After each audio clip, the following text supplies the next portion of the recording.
ಶ್ರೀಗುರುಭ್ಯೋ ನಮಃ. ಹರಿ ಓಂ. ಅಸಾಧ್ಯ ಸಾಧಕ ಸ್ವಾಮಿ ಅಸಾಧ್ಯಂ ತವ ಕಿಮ್ಮದ ರಾಮದೂತ ಕೃಪಾಸಿಂಧೋ ಮತ್ಕಾರ್ಯ ಸಾಧಯತ್ತವ. ಶ್ರೀ ಕಾರ್ಯಸಿದ್ಧಿ ವೀರಾಂಜನೇಯ ಸ್ವಾಮಿ ಪ್ರಸನ್ನ.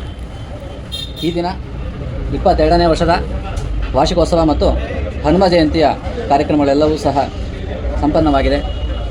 ಭಕ್ತಾದಿಗಳ ಹೆಚ್ಚಿನ ಸಹಕಾರದಿಂದ, ದೇಣಿಗೆಯಿಂದ, ಅವರ ತನುಮನಧನ ಸಹಾಯದಿಂದ ಈ ಕಾರ್ಯಕ್ರಮಗಳೆಲ್ಲವೂ ಸಹ ವಿಜೃಂಭಣೆಯಿಂದ ನೆರವೇರಿದೆ.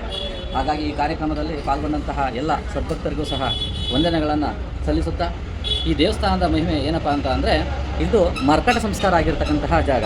ಮರ್ಕಟ ಸಂಸ್ಕಾರ ಹೇಗಾಯ್ತಪ್ಪ ಅಂತಂದರೆ, ಒಂದು ವಾನರ ಕೋತಿ ಹೋಗಬೇಕಾದ್ರೆ ಆಟೋಗೆ ಸಿಗಾಕೊಂಡು ಅದು ತೀರ್ಕೊಳ್ತು. ಆ ತೀರ್ಕೊಂಡಾದಂತಹ ನಂತರ ಈ ಮೊಹಲದ ಜನರೆಲ್ಲರೂ ಸಹ ಸೇರಿ ಮತ್ತು ನಮ್ಮ ಆಟೋ ಸಂಘದವರೆಲ್ಲರೂ ಸೇರಿ ಅದನ್ನು ಇಲ್ಲಿ ತಂದು ಅದನ್ನು ಮಣ್ಣು ಮಾಡಿ, ತದನಂತರವಾಗಿ ಇಲ್ಲಿ ಆಂಜನೇಯನ ಸ್ಥಾಪನೆ ಮಾಡಬೇಕು ಅಂತೇಳಿ ವೀರಾಂಜನೆ ಕಾರ್ಯಸಿದ್ಧಿ ವೀರಾಂಜನೇಯನ ಸ್ಥಾಪನೆಯನ್ನು ಮಾಡ್ತಕ್ಕಂಥದ್ದು. ಹಿಂದೆ ಹಳ್ಳಿ ವೃಕ್ಷ ಅಂತಕ್ಕಂಥದ್ದು ಸಹ ಇತ್ತು, ಅದು ಈಗ ನಶಿಸಿದೆ. ಹಾಗಾಗಿ ಈ ಜಾಗದಲ್ಲಿ ಎಂತಕ್ಕೆ ವಿಪರೀತವಾದಂತಹ ಶಕ್ತಿ ಪವರ್ ಇದೆ ಅಂತ ಅಂದರೆ, ಇಲ್ಲಿ ವಾನರ ಅಂದರೆ ಮರ್ಕಟ ಸಂಸ್ಕಾರ ಆಗಿರೋದ್ರಿಂದ ಈ ಜಾಗದಲ್ಲಿ ತುಂಬ ಉತ್ಕೃಷ್ಟವಾದಂತಹ ಫಲಗಳು ಅಂದರೆ ಕಾರ್ಯಸಿದ್ಧಿಗಳು ಬೇಗ ಆಗುತ್ತೆ. ಏನೇ ಅಂದ್ಕೊಂಡ್ರೂ ಸಹ ಎಲ್ಲವೂ ಸಹ ಬೇಗ ಆಗುತ್ತೆ. ಅದೇ ರೀತಿಯಾಗಿ ಮಾಟ ಮಂತ್ರ ಇತ್ಯಾದಿ ದೋಷಗಳೇನಾರು ಆಗಿದ್ದರೆ ಬಂದು ಇಲ್ಲಿ ಭಗವಂತನಲ್ಲಿ ಉಪ್ಪು ಮತ್ತು ಮೆಣಸಿನಕಾಯಿನ ದೃಷ್ಟಿ ತೆಗೆದು ಹಾಕ್ಬಿಟ್ಟು ಹೋದರೆ ಆ ಬೆಂಕಿನಲ್ಲಿ ಅದು ಎಲ್ಲವೂ ಸಹ ಪರಿಹಾರ ಆಗುತ್ತೆ. ಅದೇ ರೀತಿಯಾಗಿ ಯಂತ್ರಗಳು, ವಿಶೇಷವಾಗಿ ಯಂತ್ರಗಳನ್ನು ಮಾಡ್ತೀವಿ ಹನುಮ ಜಯಂತಿನಲ್ಲಿ. ಏನಪ್ಪ ಅಂತಂದರೆ, ಬುದ್ಧಿರ್ಬಲಂ ಯಶೋಧೈರ್ಯಂ ನಿರ್ಭಯತ್ವಂ ರೋಗಧಾಮ್ ಅಜಾಢ್ಯಂ ವಾಗ್ವತ್ತಂಚ ಹನುಮಾನ್ ಸ್ಮರಣಾನ್ ಭವೇತ್ ಅಂತ.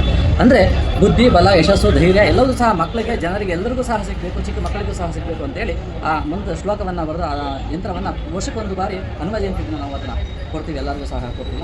ಹಾಗಾಗಿ ಈ ಕಾರ್ಯಕ್ರಮಗಳೆಲ್ಲವೂ ಸಹ ತುಂಬ ವಿಜೃಂಭಣೆಯಿಂದ ನೆರವೇರಿದೆ. ಭಗವಂತನಿಗೆ ಬೆಳ್ಳಿ ಕವಚವನ್ನು ವಿಶೇಷವಾಗಿ ಧಾರಣೆಯನ್ನು ಮಾಡ್ತೀವಿ. ನಾವು ಪ್ರತಿ ವರ್ಷದಲ್ಲಿ 3 ಬಾರಿ ಇದನ್ನು ಧಾರಣೆಯನ್ನು ಮಾಡ್ತೀವಿ. ಒಂದು ಹನುಮ ಜಯಂತಿ ದಿನ, ವಾರ್ಷಿಕೋತ್ಸವದ ದಿನ ಮತ್ತು ರಾಮನವಮಿ ದಿನ. ಈ 3 ದಿನಗಳ ಕಾಲ ವಿಶೇಷವಾಗಿ ಭಗವಂತನಿಗೆ ಅಭಿಷೇಕವನ್ನು ಮಾಡ್ತಕ್ಕಂತಹದ್ದನ್ನು ದರ್ಶನವನ್ನು ಮಾಡಿಸ್ತೀವಿ ಭಕ್ತಾದಿಗಳಿಗೆ, ಮತ್ತು ಬೆಳ್ಳಿ ಕವಚವನ್ನು ಧಾರಣೆಯನ್ನು ಮಾಡ್ತೀವಿ.